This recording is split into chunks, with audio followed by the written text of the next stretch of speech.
Today, we are going to introduce the stand on mowers. There are 4 models of stand on mowers, with the models being TRCell ZT-ST-Z2 4C32 and TRCell ZT-ST-Z2 4C36 and TRCell ZT-ST-Z2 4C42 and TRCell ZT-ST-Z 24C50. These 4 models look quite similar in appearance, but their main difference lies in their cutting widths.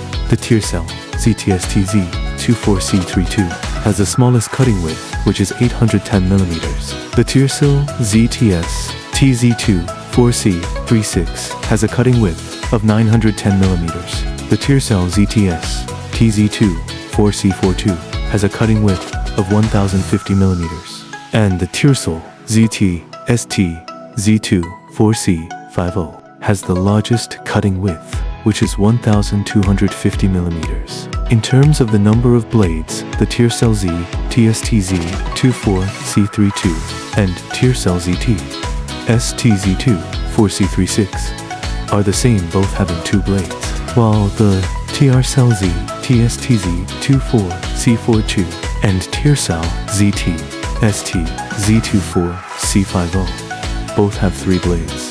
Their fuel tank capacities are all 10 liters, except for the TRCell ZT-ST-Z 24C50, which is 20 liters. So in summary, the TRCell ZT-ST-Z 24C50 not only has the largest cutting width, but also has the longest endurance.